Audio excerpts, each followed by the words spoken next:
बहुत बहुत स्वागत आपका। आप देख रहे हैं टंगा सवेरा। चलिए खबरों में आगे बढ़ते हैं। और बड़ी खबर मुख्तार अंसारी से जुड़ी हुई है। मुख्तार अंसारी को यूपी लाने की याचिका पर सुनवाई है आज। ये बहुत महत्वपूर्ण सुनवाई होने वाली है। यूपी सरकार की याचिका पर सुप्रीम कोर्ट में सुनवाई है और सोमवार को इस मामले में सुनवाई हुई थी। पंजाब की रोपड़ जेल में मुख्तार अंसारी बंद है और लंबे समय से मुख्तार को लाने के प्रयास हो रहे हैं, तैयारियां हो रही हैं, प्रयास हो रहे हैं, लेकिन उसके बाद भी कामयाबी मिली नहीं। तो ऐसे में कोर्ट का रुख किया गया कि कोर्ट की तरफ से कोई आदेश दिया जाए कि उसको शिफ्ट किया जाए, यूपी भेजा जाए उसको यूपी। पंजाब की रोपड़ जेल में बंद है मुख्तार अंसारी और बीजेपी लगातार ये आरोप लगाती रही है कि पंजाब की कांग्रेस सरकार बचाने का प्रयास कर रही है और उसके मेडिकल इश्यूज बनाए जा रहे हैं, हेल्थ का बहाना बनाकर उसको बचाने के प्रयास हो रहे हैं। तो मामले में सुप्रीम कोर्ट में सुनवाई आज होने वाली है, बहुत महत्वपूर्ण सुनवाई।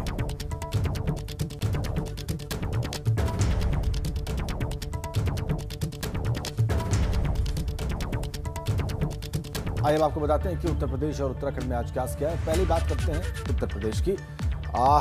उत्तर प्रदेश में आज दिन भर होने वाली हलचल से आपको रूबरू कराते हैं। उत्तर प्रदेश में आज बजट सत्र का 5वां दिन है। तो धर्म परिवर्तन विधेयक 2020 पास करेगी सरकार। सदन की कार्रवाई इसी वजह से हंगामेदार रहने के आसार। राज्यपाल के अभिभाषण पर धन्यवाद प्रस्ताव पर आज मुख्यमंत्री भी बोल सकते हैं। ये दो बातें आज विधानसभा में होंगी। और इसी बीच धर्मांतरण अध्यादेश के खिलाफ दाखिल अर्जियों पर सुनवाई होगी। इलाहाबाद हाईकोर्ट में अध्यादेश के खिलाफ अर्जियों पर आज सुनवाई है। पहले याचिकाकर्ताओं की दलील होगी, फिर सरकार का पक्ष रखा जाएगा। दोपहर 2 बजे से ये कार्रवाई शुरू हो सकती है, सुनवाई। आइए अब आपको बताते हैं कि उत्तराखंड में क्या रहने वाला है खास। मुख्यमंत्री त्रिवेंद्र सिंह रावत आज देहरादून पुलिस लाइन में रहेंगे। सीएम रावत महिला कमांडो फोर्स और स्मार्ट चीता पुलिस का शुभारंभ करेंगे। कुंभ में भी महिला कमांडोज का दस्ता तैनात किया जाएगा। महिला कमांडो फोर्स और चीता पुलिस इस दौरान अपना शक्ति प्रदर्शन करेंगे। इस दौरान पुलिस विभाग के आला अधिकारी भी मौजूद रहेंगे। इसके अलावा अखाड़ा परिषद के अध्यक्ष हरिद्वार पहुंचेंगे। नरेंद्र गिरी महाराज हरिद्वार में साधु संतों से मुलाकात करने वाले हैं। अखाड़ों के प्रतिनिधि से भी वो बातचीत करेंगे। ये परिषद के अध्यक्ष बातचीत करने वाले हैं। कुंभ की समय सीमा अवधि कम करने समेत कई मुद्दों पर यह बातचीत संतों के बीच में होने वाली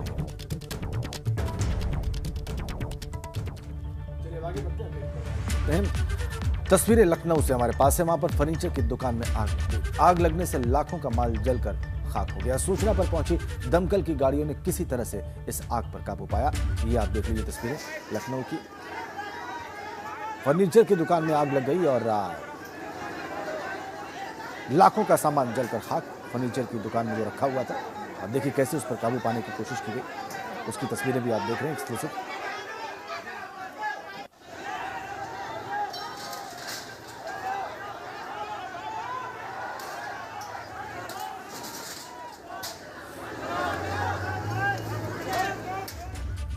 और अब एक बड़ी खबर आपको दे दें। लखनऊ गोरखपुर के उप श्रम आयुक्त निलंबित किए गए। शासन ने उप श्रम आयुक्त को निलंबित कर दिया है। उप श्रम आयुक्त को लेकर शिकायतें थी और शिकायतें भ्रष्टाचार की थी और प्रथम दृष्टया जांच में उप श्रम आयुक्त दोषी पाए गए हैं। इस वक्त की बड़ी खबर, ये बड़ी खबर आपको दे दें। ये बड़ी कार्रवाई हुई है और जांच में दोषी पाए गए थे प्रथम दृष्टया उप श्रम आयुक्त और अब सस्पेंड कर दिया गया उप श्रम आयुक्त को।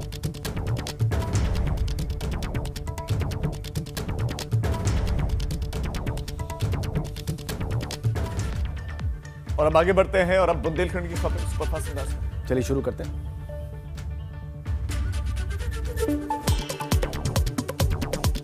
महोबा में संत गाडगे की 145वीं जयंती पर श्रीवास समाज के लोगों ने शोभा यात्रा निकाली। शोभा यात्रा में संत गाडगे की झांकियों के अलावा संत कबीरदास, डॉक्टर भीमराव अंबेडकर जैसे महापुरुषों की झांकियों को भी शामिल किया गया।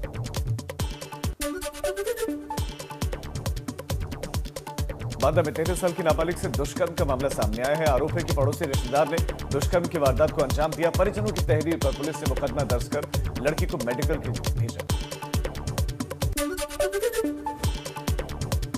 चित्रकूट के रैपुरा थाना इलाके में अज्ञात कारणों से भीषण आग लग गई। इसमें 3 कच्चे घर पूरी तरह से जलकर राख हो गए। ग्रामीणों की मदद से बहुत मशक्कत के बाद इस आग पर काबू पाया गया। सूचना के 3 घंटे बाद भी नहीं पहुंच पाई थी दमकल की गाड़ियां।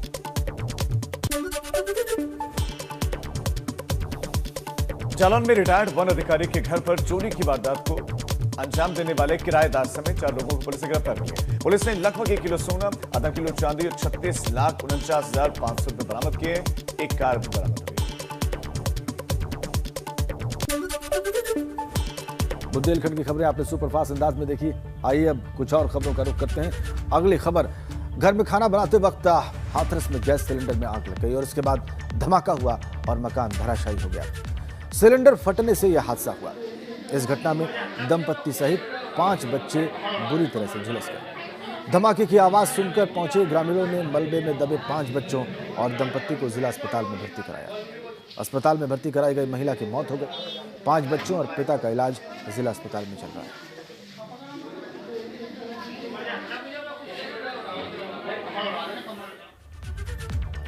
अब खबर वाराणसी से है, जहां पर ऑटो में सिलेंडर से रिफिलिंग के वक्त में एक वीडियो वायरल हो रहा है। इससे जुड़ा हुआ वीडियो वायरल हो रहा है, तो ऐसे में प्रशासन ने संज्ञान लिया है। डीएम के आदेश पर छापेमारी की कार्रवाई की गई। जिला पूर्ति अधिकारी, क्षेत्रीय खाद्य अधिकारी समेत पुलिस की संयुक्त टीम ने यहां छापा मारा। छापेमारी में 94 gas cylinder, 40 commercial gas cylinder और 8 छोटे गैस सिलेंडर पकड़े गए। मौके से 94 सिलेंडर के साथ 2 रिफिलिंग यंत्र भी पकड़े गए हैं। 2 अभियुक्तों के खिलाफ अब कार्रवाई की जा रही है। तो अवैध रिफिलिंग का कार्य चल रहा था और डीएम के आदेश पर छापेमारी हो गई, क्योंकि वीडियो वायरल हो गया था। वीडियो घूम घूम कर पहुंचा अधिकारियों के पास, तब जाकर उन्होंने छापेमारी किया। आप अंदाजा लगाइए कि वीडियो पहुंच रहा है तब जाकर तो कार्रवाई हो रही, वीडियो ना पहुंचता तो शायद इस तरह का कार्य चलता रहता।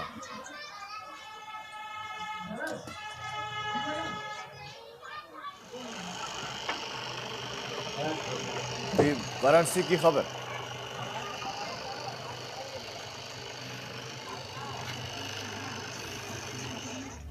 और अगर आप भी निजी फाइनेंस कंपनियों के लोन का कम इंटरेस्ट रेट का प्रचार देखकर लोन लेने का सोच रहे हैं तो यह खबर आपके लिए।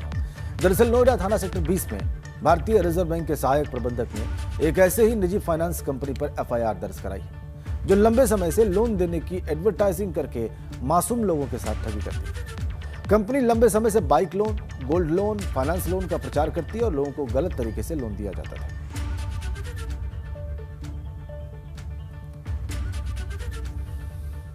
और उसमें बहुत सारी एजेंसीज के द्वारा जांच का हवाला दिया गया है और उसमें जांच के उपरांत आरोप लगाया गया कि एक नॉन बैंकिंग सर्विसेज करने वाली एक कंपनी बनी थी, जिसका एक ऑफिस नोएडा में था और उन लोगों ने यहाँ पे बहुत सारे फ्रॉड्स किए हैं और उन्हीं सभी फाइंडिंग्स के आधार पर उसमें एप्लीकेशन दी गई है। इसमें हम लोगों ने मुकदमा पंजीकृत कर लिया है और उसमें अग्रिम कार्रवाई की जा रही है। और अब पश्चिमी उत्तर प्रदेश की हर छोटी बड़ी खबर आपको दिखाते हैं। चलिए शुरू करते हैं। आगरा में सेना भर्ती में पुलिस ने 6 मुन्ना भाई को गिरफ्तार किया है। सभी ठग फर्जी कागजात के आधार पर कैंडिडेट को नौकरी का झांसा देते थे। कुछ दिन पहले भी आगरा पुलिस ने 15 लोगों को गिरफ्तार किया था। नोएडा में युवक के शव मिलने से सनसनी मच गई। पड़ोसियों ने एक मकान से बदबू आने की सूचना पुलिस को दी, जिसके बाद पुलिस फोरेंसिक टीम के साथ मौके पर पहुंच गई और शव बरामद किया। गाजियाबाद में बेरोजगारी से तंग आकर महिला ने नहर में छलांग लगा दी। गोताखोरों ने बहुत मुश्किल से महिला की जान बचाई। पारिवारिक विवाद और बेरोजगारी के चलते महिला ने कदम उठाया। एटा में 20 दिन से लापता व्यक्ति का सड़क किनारे जैकेट और आधार कार्ड मिलने से इलाके में हड़कंप मचा। हत्या की आशंका के बाद आक्रोशित परिजनों और ग्रामीणों ने घंटों सड़क जाम किया। कासगंज में युवजन सभा के जिलाध्यक्ष के नेतृत्व में सपा कार्यकर्ताओं ने महंगाई के खिलाफ विरोध प्रदर्शन किया। इस दौरान कार्यकर्ताओं ने ट्रैक्टर खींचकर शक्ति प्रदर्शन किया।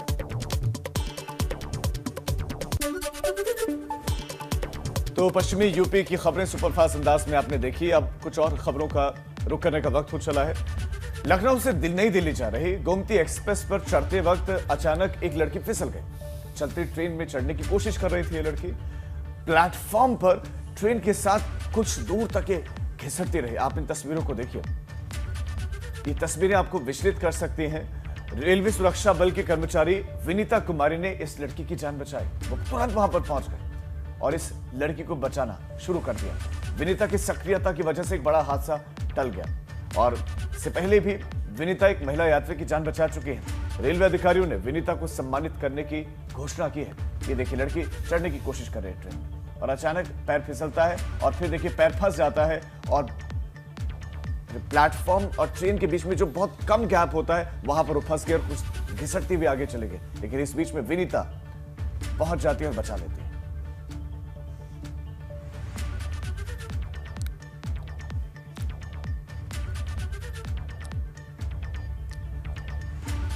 इधर फर्रुखाबाद में घर के बाहर खड़ी एक बाइक में कुछ अराजक तत्वों ने आग लगा दी। इसके बाद देखते ही देखते मोटरसाइकिल जलकर खाक हो गई।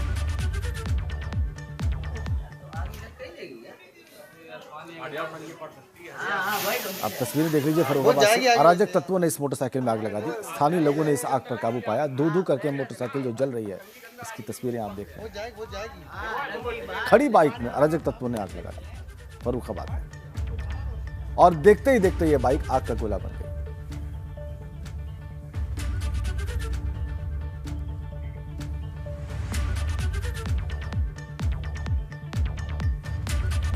अगली खबर रायबरेली से है। वहां पर क्लोरीन गैस के रिसाव से हड़कंप मच गया। 4 कर्मचारियों की तबीयत बिगड़ गई। सभी को जिला अस्पताल में रेफर किया गया। बचरावा थाना इलाके के नगर पंचायत पंप हाउस की घटना है। क्लोरीन गैस के रिसाव से ये सब कुछ हुआ। सभी को जिला अस्पताल रेफर किया गया।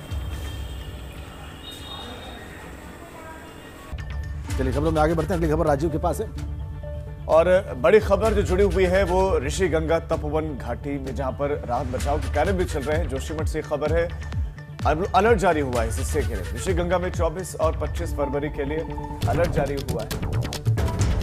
ऋषि गंगा में 4 मीटर तक ऊंची लहरें उठ सकती है और मौसम विभाग ने कई इलाकों में बारिश की आशंका जताई है।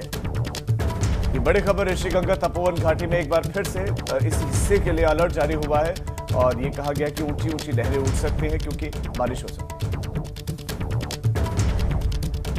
और इस खबर पर विनोद हमारे संवाददाता ज्यादा जानकारी के साथ जुड़ गए हैं। विनोद, मौसम विभाग का ये अलर्ट क्या है, दर्शकों को बताएं, और प्रशासन की तैयारियां।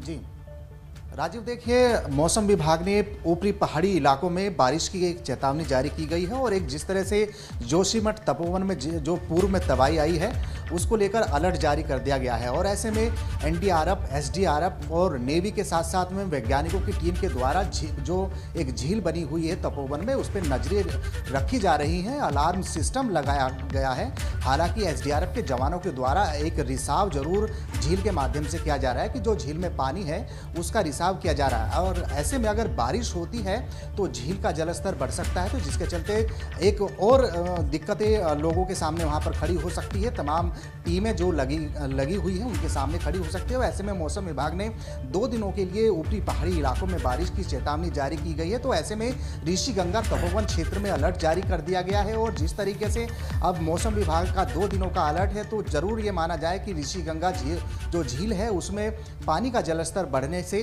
दिक्कतें हो सकती हैं। और झील के आसपास एक अलार्म सिस्टम लगाया गया है राजेंद्र, कि आखिर अगर झील का जलस्तर बढ़ता है तो लोगों को एकदम उसका पता चल जाए अलार्म सिस्टम के माध्यम से। लेकिन 2 दिनों के लिए पूर्ण रूप से अलर्ट जारी कर दिया गया है तपोवन ऋषि गंगा क्षेत्र में। और ऐसे में एनडीआरएफ हो, एसडीआरएफ हो, नेवी हो, और दूसरी ओर जो वैज्ञानिकों की टीम है, पूरी गतिविधियों पर नजर वहां पर बनी हुई है। लेकिन आने वाले 2 दिनों के लिए ऊपरी पहाड़ी इलाकों में मौसम विभाग ने 2 दिनों का बारिश का अलर्ट जारी किया है, जिसके चलते पूरे क्षेत्र में अलर्ट जारी। बहुत धन्यवाद आपका इन महत्वपूर्ण जानकारियों के लिए। 2 दिनों का अलर्ट ऊपरी इलाकों के लिए, और ऋषि गंगा में ऊंची लहरें उठ सकती हैं, तो पूरे इलाके के लोगों को अब सावधान रहने की आवश्यकता है।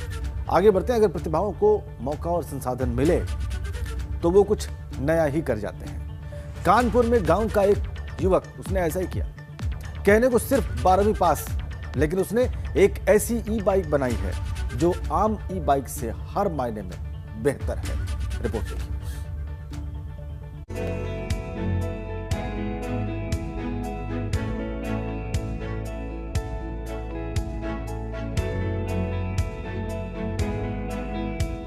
तस्वीरों को देखकर इन्हें छोटा मोटा मैकेनिक समझने की भूल मत कर दीजिएगा।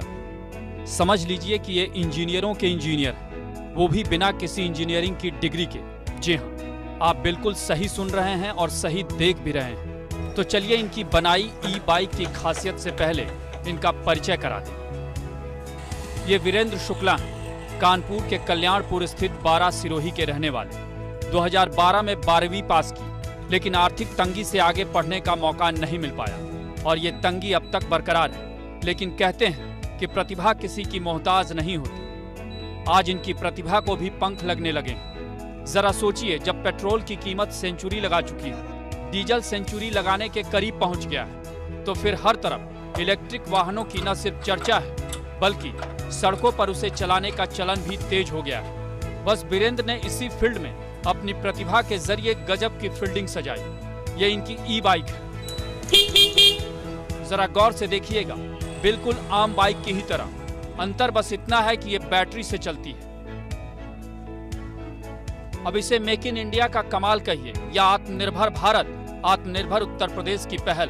प्रतिभाएं खुद ब खुद सामने आ रही हैं और सरकार से उन्हें सपोर्ट भी खूब मिल रहा है। आखिर इसी से तो इंपोर्ट पर लगाम लगेगा। वीरेंद्र को भी ई बाइक बनाने में उत्तर प्रदेश सरकार से पूरा सहयोग मिल रहा है। BHU IIT को फंड मुहैया कराया गया है और क्या सुविधाएं मिल रही हैं, खुद इन्हीं की जुबानी सुन लीजिए। इलेक्ट्रिक बाइक बनाई है, इसको मुझे बनाने में करीब 1.5 साल लग गए हैं। ये बाइक में थोड़ा सा प्रोत्साहन मुझको यूपी गवर्नमेंट की तरफ से मिल गया है।